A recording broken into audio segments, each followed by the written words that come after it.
The wagon wheels bit hard into the gravel as the chocolate kingdom rose from the horizon. Walls shimmered under the light, reflecting colors like polished ganache.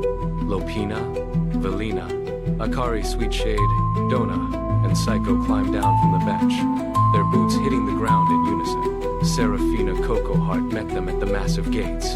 She did not speak, only gestured toward the inner sanctum. They walked through corridors that smelled of deep sugar and ancient heat. Queen Chocolate sat on the throne, her fingers tracing a map spread across the stone floor. She did not look up. She pointed a sharp finger at a jagged mark on the parchment. A creature of molten substance was tearing through the lower districts. The queen looked at them now, her gaze cold and demanding. She expected them to act. She expected them to finish what the guards could not. The group stood in the silence of the throne room. They nodded. The mission was set. They turned as one and marched back toward the gates, the weight of the task pressing into their shoulders as they moved toward the lair. The air in the lair turned thick, vibrating with the pulse of boiling liquid. Steam hissed from the walls, obscuring the path. Suddenly, the floor buckled. A mass of molten substance erupted from the center, surging toward the group. Dona shouted a warning, and they scattered as a spray of liquid heat seared the stone where they had stood seconds before. The creature lashed out, a whip of fire clattering against the rock. Akari and Velina moved to the flanks, drawing the creature away with rhythmic strikes against the cavern floor. The noise was deafening.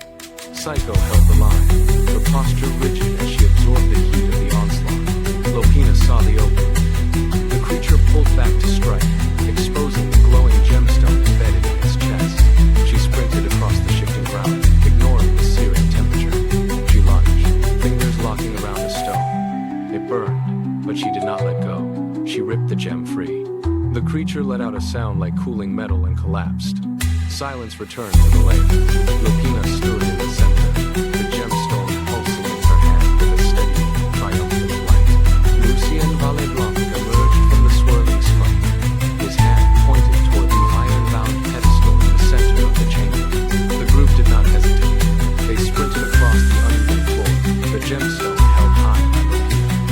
Every step felt like a sprint toward salvation. They reached the pedestal just as the walls began to tremble. Lopina pressed the gemstone into the central notch. It locked with a sharp, heavy click. Before she could pull her hand away, Lucien lunged. He slammed his weight into the group, shoving them backward into the dust. A fraction of a second later, the pedestal detonated. A wave of force threw them against the cavern wall. The sound was deafening, a roar that obliterated the cavern ceiling. As the dust began to settle, a high, rhythmic sound pierced the ringing in their ears. Laughter. High above on a stone balcony, Queen Chocolate stood, watching the collapse of the barrier with a steady, unblinking gaze.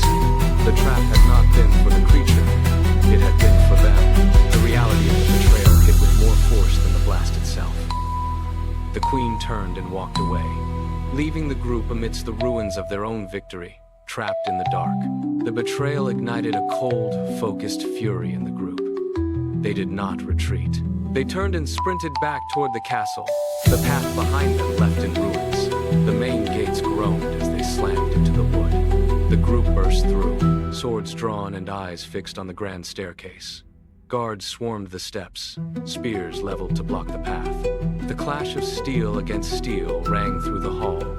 Akari moved with precision, ducking under a spear thrust to disarm the lead captain with a single, brutal twist of her blade. Beside her, Velina blocked the final guard, forcing him back against the stone banister until he dropped his weapon in surrender. The group did not stop.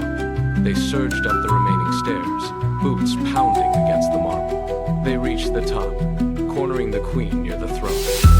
Lopina stepped forward, her hand gripping the queen's shoulder. She forced the monarch down onto the cold floor, pinning her arms behind her back. The remaining guards lowered their spears, the metal clattering as they hit the ground. The throne room fell silent, the struggle for the kingdom finally reaching its breaking point. Lopina gripped the queen and marched her toward the dark, narrow corridor leading to the lower levels. The group followed, their footsteps echoing against the damp stone walls. They shoved the deposed a final sound that severed the queen's hold on the realm. They turned back to the throne room, where the air felt lighter, stripped of the previous tension.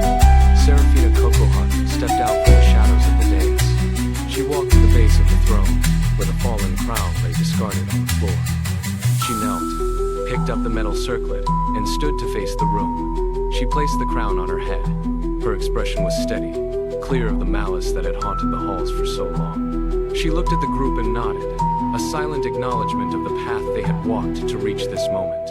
Outside the castle, the horizon began to brighten.